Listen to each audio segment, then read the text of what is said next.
That was a waste of a lot of good beer. Yeah, I thought the same thing. I said they're better than me. I'd never throw a full beer out on the field. The feeling of a bye week, how quick it goes by. Like that. Like it's gone. If you go to somebody's house and they have animals from Africa, like on the walls, Marry their daughter. you should get a dog. I want something exotic. What do you want, like a snake? No, that. I'm in Australia. We don't around with snakes. You're going to play some offensive line for us this game? Some O-line. I mean, you got the gut for it almost. Almost. Welcome to Mullets on the Mic, powered by AgAmerica Media. I'm Tate Ratledge with co-host Brett Thorson. Today we'll talk about our bye week. Brett's got a great Bulldog blind draft for me. We'll answer some of your Mullet mailbag questions, and we'll talk about the upcoming game against Florida. New Mullets on the Mic episodes drop weekly on YouTube and wherever you get your audio podcast. Let's jump into it. Go Dodgers. All right, starting off with something good. Damn good dog. Damn good dog. It's a good segment. I think we do. Highlights some good points of both of our weeks.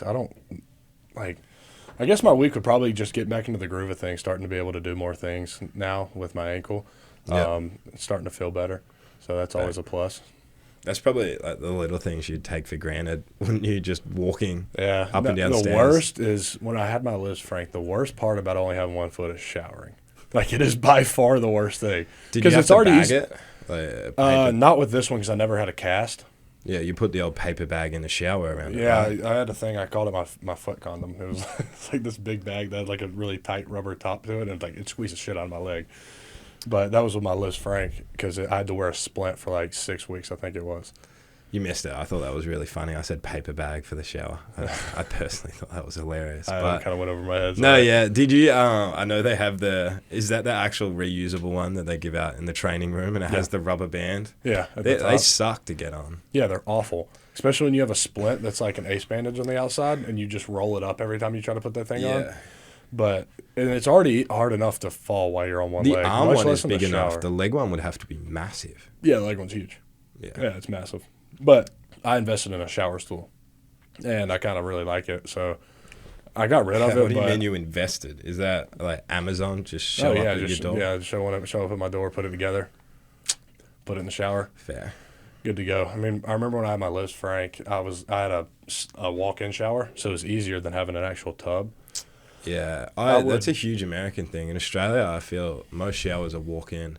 Right. I come over here and it's all the what? Okay, because Americans are lazy and like. Here we go, baths. America. I hate baths. I personally hate baths. You're sitting there in your own like dirt and disgust. Here is my American criticism for the day. What is up with that little pulley button thing on that you have to pull? So you turn on the water and then you got to pull it to turn on the shower. That's crazy. Because there's a faucet for the bath and then there's a faucet for the shower. Just have 2 different taps. So 2 different taps. I mean, some people do. But, just don't put a bath and a shower together. I agree. I'm not a fan of baths. I hate baths. I think they're disgusting. And I don't fit in bathtubs. So. Do you hot and cold? Hot cold tub? Yeah. Yeah, but I always shower after. Fair. But I'm never going to get home and be like, oh, I want to take a bath. You know what I'm saying? Not a go-to. Yeah. Well, I'll say my good thing of the week was more a realization that it hit me on Wednesday. Mum and Dad get here in 2 weeks, so a fortnight. I was talking to them, and they were like, "Oh, this time in 2 weeks we'll be on the flight." How long of a flight is that? 16? The big one is about 16, and then. So do they fly into Cali or like fly into Miami? Yeah, no, Cali. It'll either be Cali or San Fran, and then there to Atlanta. Usually, I know. There's another one. They have to go to Sydney first, and then Sydney to LA or San Fran. One I have done is Dallas, from Atlanta to Dallas to Melbourne. That sounds fun. But yeah, it usually compiles to about 15, 16 on the big flight, and then the kind of 5. How are those flights? Like, if you're, like, they're awful? Not fun. I'm in a good mood because I'm either A, I get to go home, or B, get to come back to America and a season's pretty close and we get to practice again. So I couldn't imagine. I feel like if I took a plane ride that long, I'd have to buy like a business class or first class ticket because I don't think I could sit in an economy seat class that long. The first year I looked at the prices and I think business was about $15,000 the whole way. Just Yeah, I think that's round trip or just one way. That's absurd. And I was like, if someone were to pay for it for me, I would almost say, give me 10 grand and I'll slum it in the back and have 10 grand extra, and it would almost reward me extra. But that would help. I feel like it wouldn't be really bad at all because you could Lay down. The secret I have is exit row. You get the exit row that's close to the air hostess bay where they fill up the trolleys and stuff. And then if you can get on the window as well, that helps a lot. But that's the usual go-to. But yeah, it's over 20 hours of flying. Are those long flights economy class seats bigger than the normal? No. It's a bigger plane. They might be a little. I don't really know. Because I did not fit in economy plane seats. Like, it's bad. Yeah, you would need a bit more. I remember when we flew to Dallas this summer.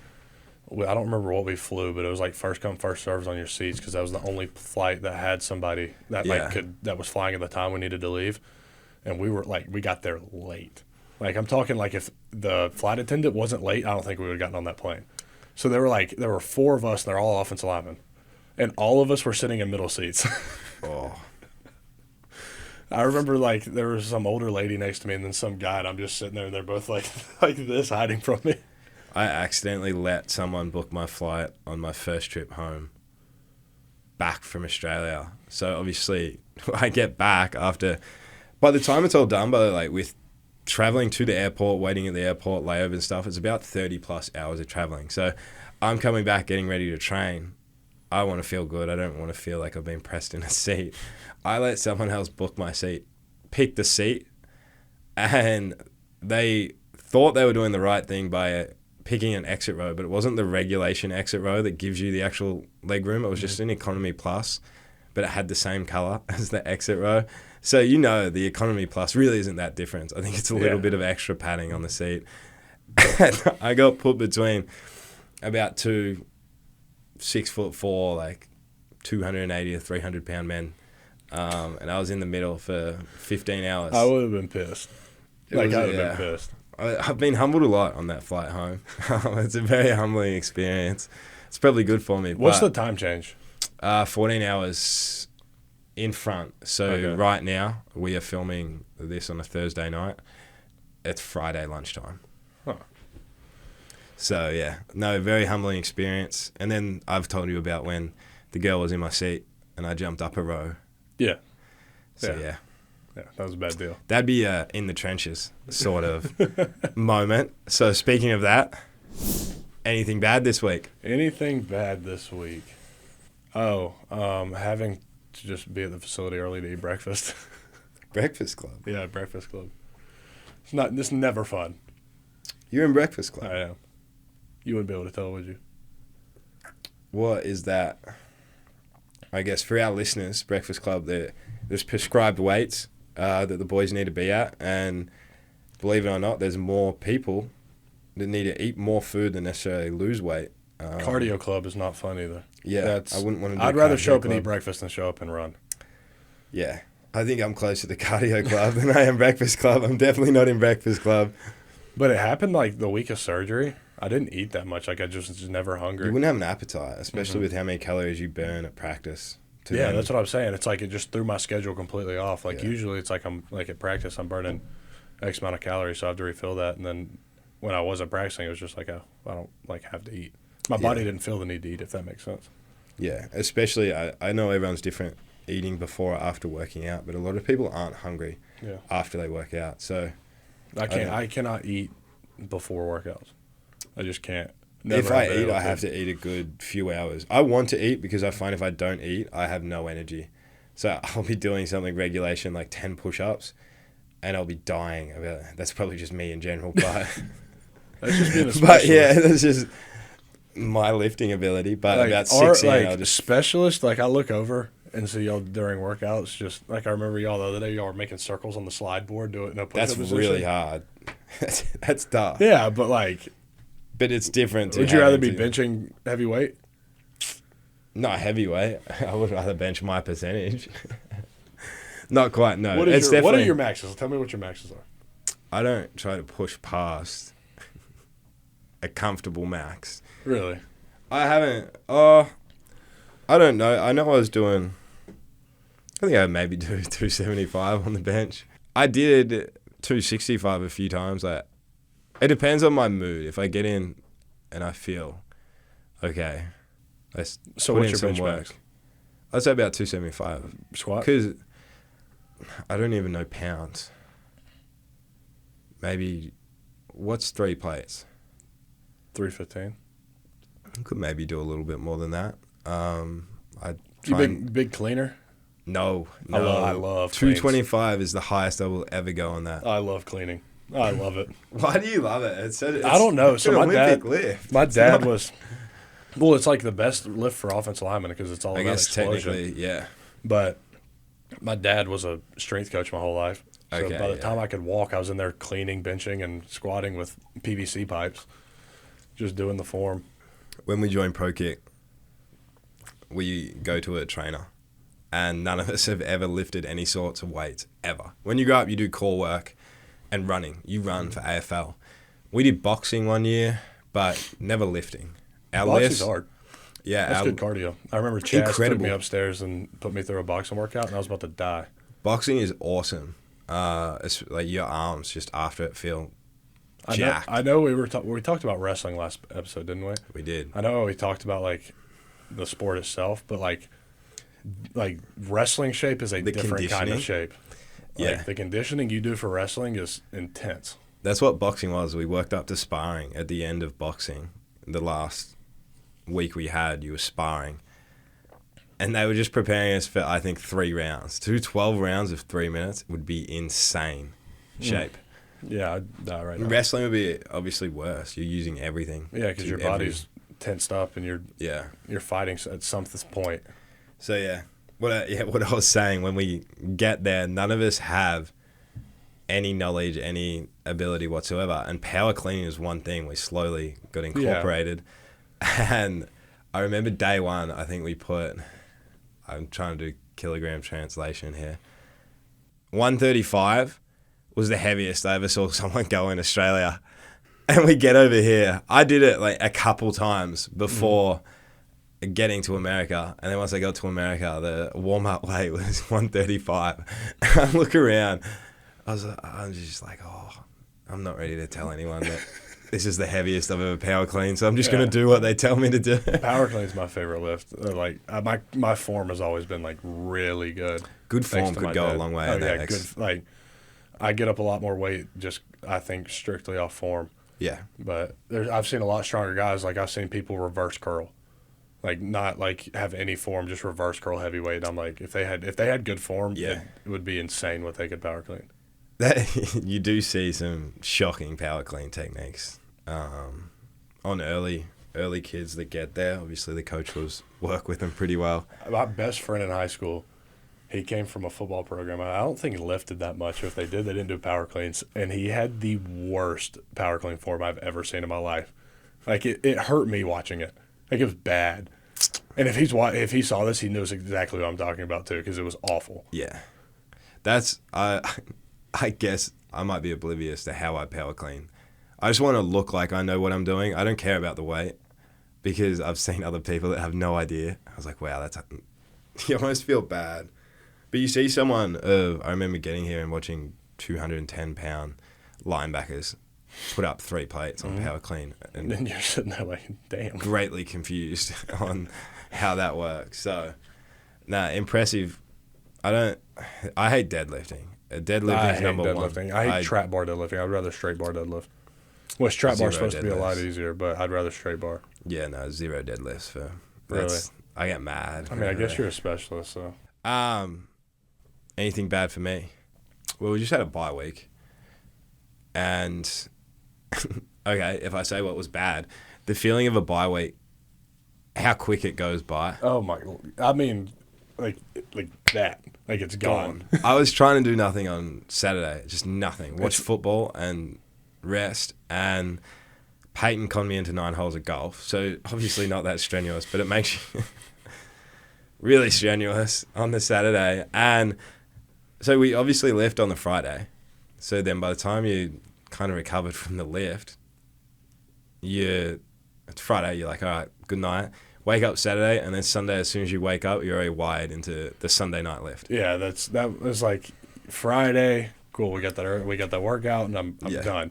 Go home, and I don't think I did anything. I think I just played the game and laid there. I think I slept for a Saturday, same thing. Just watched football and did nothing. And then it's like Sunday, you're in that lift, and it just seems like it all one day. Like it feels like you had no time off.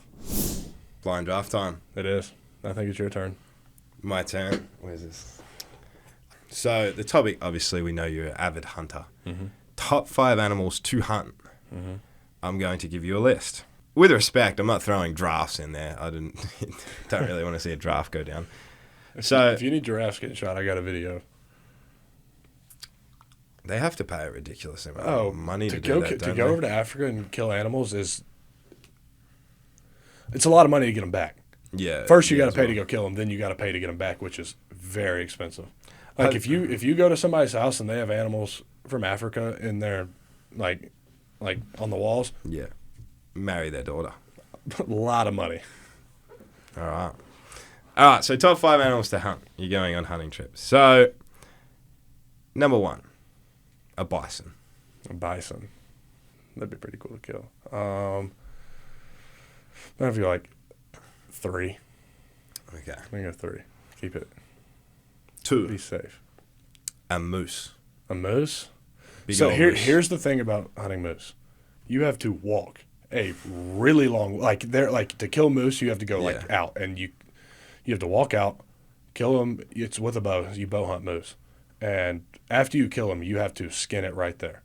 Like skin it, take the meat off of it, take the horns. Why is that? Because you can't. Because you're so far out you can't get it back. Unless you fly a helicopter out there, and that's really inconvenient. So you have to field dress it, take everything out of it, and then you basically just leave the carcass there. I obviously got the bison. You put it all in packs and you walk back. I got the bison suggestion from learning our Friday 2 weeks ago.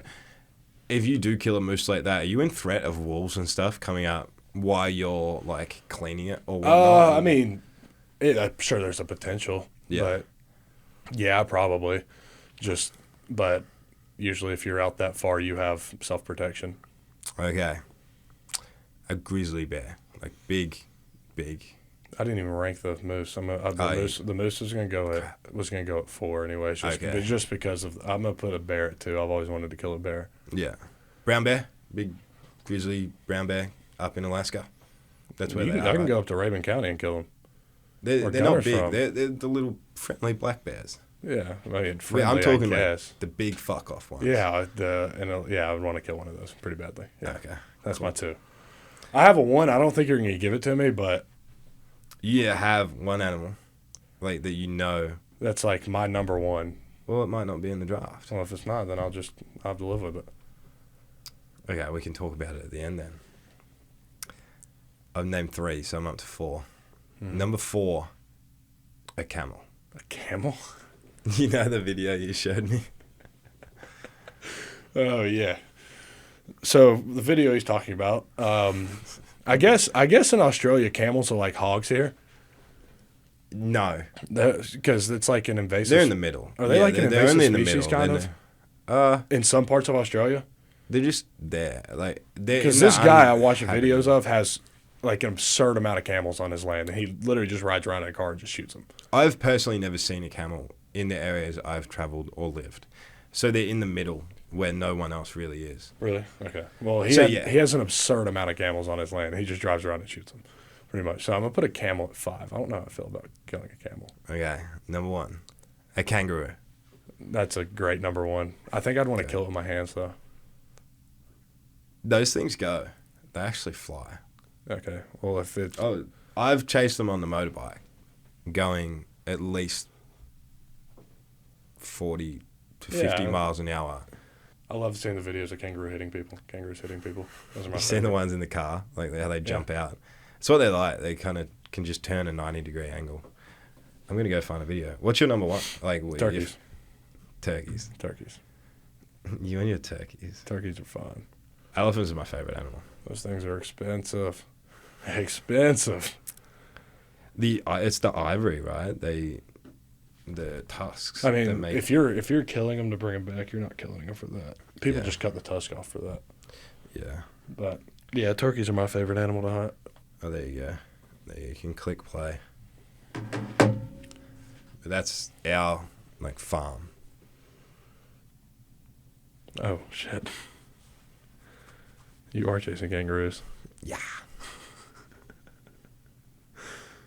But they are similar to deer where they will that run. one got whacked by that fence. Yeah, they just wreck your fences, which is why they're kind of a nuisance.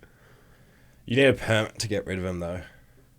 That's pretty fun. You got to go to the government and say that they wreck your fences and That's like annoy livestock and stuff like that. Like hogs here.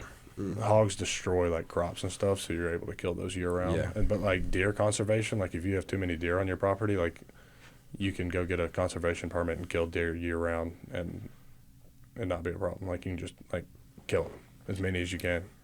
What's the go with those places that have you pay to go on there and they just it's fenced in? High fence, yeah, that's a big thing in Texas. Okay. People have these deer with absurd antlers that they feed. I don't know what they feed them, but they feed them the stuff that makes their antlers grow absurd, and then they breed them, and then they just have these antlers that are not normal.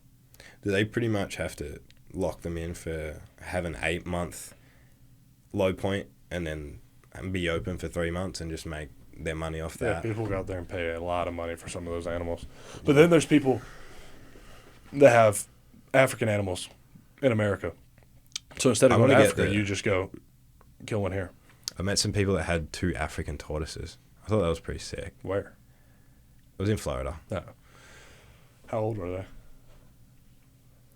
The tortoises? Yeah, they were young. No, the tortoises were young. They got them as babies. Oh, really? So, but obviously they can live forever. Yeah, forever. So, I want something like that. It's like a family pet that you just passed down. Something, yeah. Could make it through about 7 3 generations. Like 7 generations later, you have those turtles. Imagine taking it for a walk, just meeting someone and saying, yeah, it was actually my great-great-great-grandfather's. It's a funny story. My old neighborhood took Zip out for a walk one day, and this guy was walking his turtle. Awesome. Incredible. Zip was extremely confused. You should get a dog. I'd counted the amount of weeks I would need at least someone to look after it for one night or more. Obviously, you have your girlfriend. People. I don't want to be that guy to keep calling up. People saying, love hey. dogs. Yeah, but there's a certain level of responsibility that's added. It's not actually, what do they say, perceived responsibility versus actual responsibility. The perceived responsibility, if you're looking after someone's dog, you're shitting yourself that nothing happens to them. You're so scared. So I don't really want to give that to someone else. And then again, I think it was 28 weeks. I would be away for more than 1 to 2 days that I would need someone to look after it. Yeah, I probably shouldn't get a dog then. So if I had a girlfriend or was a bit more, I guess, cemented in how long I was in a certain location, then that might help. But the Alabama punter, James, got a hamster. I thought that was really cool. Dabbled in getting a hamster during the week. Are you going to get a hamster? Maybe. Now would be the time. Get him a little ball, let him roll around in it. Yeah, take him out, let him run. It was so small, though. I would lose it and then be in some trouble. I've known people that have lost their hamsters. Very easy to do. I didn't realize they were so small. Yeah, they're tiny. Or you get like a fish. Boring. Yeah. Can't really take it out. I actually don't get a cat. I'd lose respect for you. I want something exotic. I hate cats. What do you want, like a snake? No, I don't like. No, fuck that. I'm in Australia. We don't fuck around with snakes. I almost stepped on one the other day. Did I tell you that? No. 3 weeks ago at the other day, and then it says 3 weeks ago. Well, right. Yeah, never really come up. But I was walking out the back of the house, and we have these steps, not the back of the apartment, and the steps that connect the house to the apartments at the back. There's maybe 5 or 6 steps, and I was looking at the bus timetable to see which bus to jump on.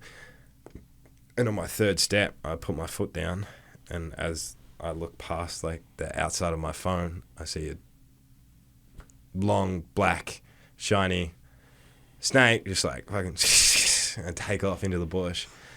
I fucking shat bricks. You'd seen Dion high step. I high step for a good 10 steps up the rest of these stairs and up this driveway. And then I turn around and a girl was following. I swore. I did everything. Because a black snake in Australia like that, you don't want to step on, almost. Yeah. And turns out they're not venomous. Apparently they call them rat snakes or something. Rat snakes aren't poisonous. I'm a lot That's more... the only thing that scares me. I'm not scared of snakes. I'm scared of poisonous snakes. Yeah. Like if I'm in the woods and I see a snake, I know that's not poisonous. I'm like, whatever. But as soon as you hear like every snake I see, as soon as you hear like a rattle or something, or you see a cottonmouth, I'm out of there. Yeah, bye. This is what got me. Is I turned around and a girl was walking about 20 yards behind. I say, "Oh, I think a snake just went into that bush right there." She goes, "Oh, really? So should I go up the stairs?" I'll be like, "Fuck no, I'm walking around." And I was like, "I don't know. It should be around in there." And she's like, "Oh, like I'll just go quick then." She just walked up the stairs like nothing happened. Yeah, that made me feel tough. Australians, I'm telling you. These Australians. It's like, you don't really have many snakes around here, do you? Snakes are... I'm more scared of spiders. I'm terrified of spiders. I don't do spiders. I'm chill with spiders. We have venomous ones as well, but Mum is shit scared of them, so usually we were the ones that were recruited to go relocate the spider. Relocate them? I'd kill them. That's what we call. Have you been to a haunted house before? No, I don't see why that would be enjoyable to anybody. See, I'm afraid that if something jumped out at me, I'd punch it. That'd be my first reaction. And I'm also terrified of clowns. Like, I don't do clowns. Did you see the video of LaMelo? Yeah, I would react the same way. Roundhouse, slapped the clown. I'm terrified of clowns. Like, I don't do clowns. That should get anyone that could walk in that environment where you're just not. You're not. Like, I'm afraid I'd hit. I'm afraid if I walked around a corner and something jumped after me, or jumped out at me, I'd punch it. That'd be my first reaction. I know it happens so often in haunted houses, and I don't get why. You're going to a haunted house, you should expect something to jump out, and people still shit themselves. Well, it's like they do a good. I feel like most places do a good job of it. You don't expect it. It was like that movie that we watched 2 weeks ago. There was just a bat flying out a cave. Shat bricks. Yeah, that's bad. I don't remember what else happened, but there was another time where I about jumped out of my chair. No, they did a good job. They do. I enjoy a good jump scare. I don't. That's not enjoyable. I don't think, hey, I want to have a good time. Let's go to a haunted house. Not like that, but I'm like in a movie. I enjoy a good jump scare. Nah, because if I watch a movie, I want to switch off. All right. Well, Mullet Mailbag up next. Oh! I'll read the first one to you. First one? Yep. It is from Hannah Page via the Instagram DM. She asked if, Brett, do you have any pregame rituals? Rituals. I have... Maybe. Not really. I have habits. I would call them. I wouldn't call them... I've actually tried really hard to lose superstitions. I used to be very superstitious. I think I've heard you talk about being superstitious. Yeah, so rituals, if I listed them all, you would probably be like, holy crap, that's a lot. So I will name a few. Coke can. I have to have Coke before the game. Coke every Friday night. Yeah, and that's not me being superstitious. That's me liking a hit of sugar before I go out to warm up and feeling like I'm awake. That's one. Sitting down in the same kind of seat right now. Then... Where you sit during the game? Certain people... Yeah, no, because I can swap and chop and change. That one isn't actually. Chaz and I have to do a gesture before we punt.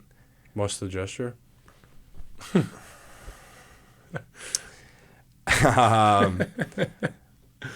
No, we have to do that. Obviously, I'm trying to think what else. I like to be last out at the little specialist huddle we do. Besides that, do you have a certain amount of set... punch you kick pregame? No, not that, not anything. I have a certain order to put on clothes as well. I guess I have to go. Are you a sock shoe kind of guy? Compression, tight, like game pants, socks, shoes. Then roll up the game tights. But that's not... I do that too, I guess. Yeah, that's, I guess, just the right way to do it, I guess. It's not a superstition. Because sometimes I chop and change on the shirt and the towel. Always compressions, undershirt, go get taped, come back, socks, left knee brace, right knee brace, pants, cleats, go get spatted. Yeah. And then Subway on Fridays. I have to have Subway. Really? The lunch doesn't make me feel very fresh. So I like to feel fresh. Again, not a superstition, just a feeling. And then 1 scoop of vanilla ice cream with Oreos, strawberries, and mini M&Ms. The night before? Yeah, the night before. Yeah, I always get a peanut butter, cookies and cream. Do you eat the same food? Yeah, pre-game at least. Yes, same. Meatballs, carrots, and rice. Pre-game I mix up more. It's night before, but that's always the same. It depends on what looks good. I always drink a blue Pedialyte before we go out to warm-ups. Or at least one blue Pedialyte. Yeah. When we come back from warm-ups, I drink a blue Pedialyte. Water and berry propel. Berry Propel. I love that stuff. I also actually have to give Malachi a hug. At the end of the punt warm-up, right as you guys all run out to do our flex lines, I give Malachi a hug there. That's probably a big one. When do I get a hug? You never acknowledge me. You're Yes, I always do. locked in. You do. You're out there for... oh, no, you're not. I go out there with the centers. Yeah, you do. And then go back in and get back up. Yeah, in and out. But, yeah. Do you have any others? I'm trying to think. Pray on the 25-yard line when we run out if I'm not a captain. That always throws me off when I'm a captain. Because it wrecks. It just throws me off. Like I don't get to hear most of the pregame. Then they go out and then everybody's running. It throws me off. Like I like doing it, but it just throws me off. I also text mom. That's the last time I got my phone. I text mom and phone. I do other things that I'm not gonna say. But I don't listen to music pregame. I don't. I can't. I watch kids' movies. I gotta stay.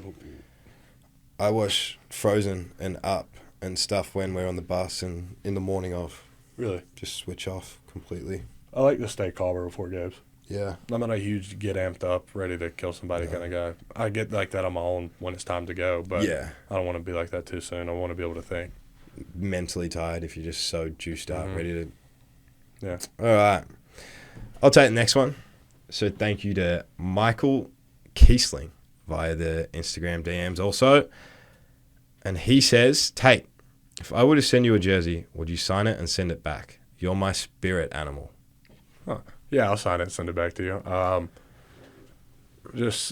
We'll send you my address and stuff through the DM, but I appreciate it. What even is a spirit animal? So like what you attach yourself with spiritually? Yeah, what you feel you are if you were an animal, I guess. Am I an animal, I guess? Does that mean I'm an animal? A zoo animal. Do you feel like that sometimes when you're playing? Just in certain ways that we are kept. I feel like it. I don't know. I feel like it when I'm out in public. Like, I don't notice it, but like my mom or like Annabelle will, and they'll be like, "Hey, like all these people are staring at you," and I'll like turn around and I'll start to notice it. Someone asked me that recently. They said to me, they asked, "Do people always look at?" And I just presume I'm a regular kind of student here at UGA. I don't ever think. I was a student back in Australia, so I guess I haven't ever thought of it being any different. But they asked, they were with us, and they said, "Oh, do people always look at you guys this much?" I was like, "Oh, I don't think so. Not really, no." She said, she's like, "Oh, it was a friend's mum," and they're like, and I feel like mine's not even like because people know who I am. I think it's because I'm a 6'7" with a mullet. Like I feel like that just draws attention. Yeah. I don't know, I could think you could be wondering how ugly I am. That might be why. But all right. Okay, Hugh good enough. Douglas Cawley for both of us via the Instagram DM. What was our favorite part of the Georgia-Texas game? Mine was when they started throwing stuff on the field. I thought that was pretty funny. That hurt. That was a waste of a lot of good beer. Yeah, I thought the same thing. I said they're better than me. I'd never throw a full beer out on the field. It would have to be empty, and then its throwing distance would be nowhere near making it on the field. Exactly. The drone show was pretty cool, too. We talked about that. I think something I try and put into perspective a lot is being in a new place, and a new location, and having a once in a lifetime opportunity. So to hear in everything I've learned about American football, a lot of it is brought back to, or a big feature is Texas and Texas football and just Texas in general. Cowboys. So being in Texas, being at the University of Texas and walking into a stadium like that, I think I tried. When we walked in, I had to walk across the field. Student section was full already, and I think I was like, oh, crap. I'm lucky to just we be get there, here. 3 hours early, and the student section already full? Yeah, That was kinda impressive. crazy. Full. Not even half. I took my headphones off so I could hear them yelling at us. That was pretty cool. No. So I would say that. They're just arriving and kind of looking around and being in Texas and such a historical, I guess, football place. And this week, Florida. Yeah. What do they call it? World's largest outdoor cocktail party? Is that what it is? Something that's like what it that. is. I guess we don't get to experience that part. But I've always thought this is a cool game, seeing stadiums split 50-50. It's cool. It's It's a so different weird. kind of environment, though. Yeah. It's different. It is. It's definitely, it's funny because then there's noise the whole game as well. Yeah, it's always, it's not always one way. But if one side is quiet, that means the other side is loud. Yeah. So it is a weird feeling. I've always been a fan of this game. They're moving it to Atlanta Are they? in 2025 or 2026. One of those. They're playing in the Benz. I don't know. And then the next year's in Tampa. It's because they're doing renovations to Jacksonville Stadium. They're making them a new stadium. But I've always been a fan of this game. I think it's cool to Tampa play down would be there. cool. I know the fans love it. Students love to go to Frat Beach. I think it's cool. I saw last year they were talking about splitting it to make it a home and away series. Yeah. But I think it'll eventually go to that. I like it how it is. But Yeah, I've always wanted to play in the Swamp, though. that's something I definitely I went there think. once in high school for a visit, and I thought it was a cool place. Yeah, I've heard it gets really loud. Is it that the one that it goes straight up? They said it. Yeah, they it's feel vertical. Yeah. Yeah. That is what it is. I hope we get to jump in the stands again after this game. Hopefully, yeah, it'll be a good game. They're playing some good football right now. Yeah, so. they are. Especially their past 3 games, they've been really good, impressive on defense. They got a really big front, Yeah, really physical front. It's going to be a physical game. it's always a tough game. I know. I think I look back at the games I watched before getting here, and the games since I've been here, they've always been It's close. a huge rivalry, too. Yeah, Rivalry games are always going to be like that. yeah. It's kind of like Auburn. You're always getting a kind of level up as well. Yeah. It's going to be.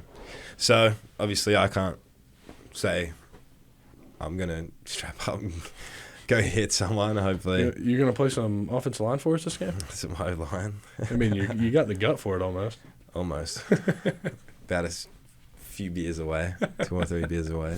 All right, that'll do it for another episode of Mullets on the Mic. Thanks again for tuning in. Be sure to like and follow on social media at Mullets on the Mic and wherever you listen to your podcasts.